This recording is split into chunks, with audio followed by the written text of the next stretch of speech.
Good morning, everyone, and welcome to another episode of Good Morning Soul. And today we're doing another one of these. You know what it is. We're talking about some Pokemon, some pocket monsters, and the pocket monster I would like to talk about today is none other than one of the sexiest, one of the most beautiful, the most adorable, whatever you want to use for pretty synonyms of that word. We're talking about Butterfree. And Butterfree is a beautiful Pokemon, like I said earlier. Obviously, we're supposed to just mimic a butterfly, like it's almost word for word, like Butterfree, butterfly. Even its Japanese name is Butterfree, which is pretty interesting. But Butterfree, which its design is great because it has these big white wings with these like black outline, and then its body is like this little purple circular shape, and it has like kind of like a fly's eyes, but it's actually cute unlike an actual fly. And it has these little adorable little hands and its little nose and its little feet. It's an adorable little Pokemon. I love the way it looks. It's always been a beautiful Pokemon, and I love the female version. Like, it has like these like darker, there's like a dark, I don't know what to call it. There's like a part of the wings that are black on the female version. I just like the little details in that, and whenever they have female male versions and will add like little differences, I love whenever they do that. And I know that there's a theory that Butterfree was supposed to be the original, like the original evolution form of Venonat, and then Venonat was originally the evolutionary, and then Venomoth was the original form for 𝘚𝘵𝘶𝘥𝘺, because just looking at their designs, Butterfree looks much more like an evolved form of Venonat, and Venomoth looks like an evolved form of Metapod and 𝘚𝘵𝘶𝘥𝘆. Like, I think that's not a bad theory, whoever thought of it. Like, it definitely seems that way. Let's read one of the Pokedex entries. Butterfree has a superior ability to search for delicious honey from flowers. It can even search out, extract, and carry honey from flowers that are blooming over 6 miles from its nest. That was the 𝘊𝘩𝘢𝘁𝘢𝘁. So that's the most recent one? Yeah, the most recent Pokedex.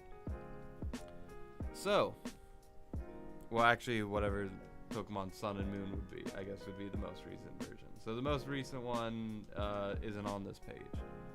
But anyway, its other names in French, it is Papillusion, and German it's Smetbo, SMETBO.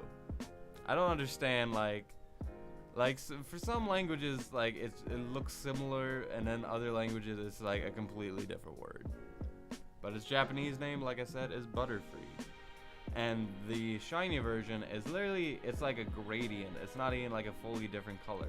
Like, its eyes are green instead of red, and then the little blue parts of its body are just like a gradient version of that blue, but it's red. So, you know, they don't do anything with the wings, which is a little bit disappointing.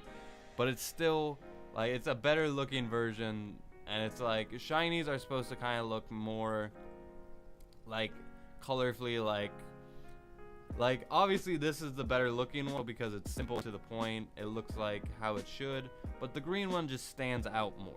Like, if you saw like 100 Butterfree and one of them had green eyes, it would be like, oh wow, like that's the point of shinies, like to be these rare, like genetic mutations like within a field of other Butterfrees. And if you remember Butterfree in the anime, he had one of the most sad episodes.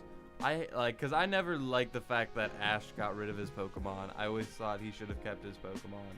But like, I get the idea. They're trying to have like this revolving cast of Pokemon, and Ash can never grow as a trainer, so he's always getting new Pokemon. So he has to get rid of the old ones. But when we saw Ash's Butterfree, who we saw grow from this little 𝘚𝘵𝘶𝘥𝘆 into this ridiculous Metapod, and then it turned into this beautiful Butterfree, and you know, that episode was great. Like, he had his moments. And then, like, he just meets a girl. He meets this pink Butterfree, which isn't even what a shiny Butterfree looks like. And he just fucks off. Like, and very early into the show. So, like, all the kids saw this episode. They all tragically saw, like, one of the coolest Pokemon just leave and fly away. Fly away into the night sky. But other than that, I don't think I've had too many experiences with Butterfree. You know, in Pokemon Snap, he's just like on a beach, just chilling. Nothing all that special there.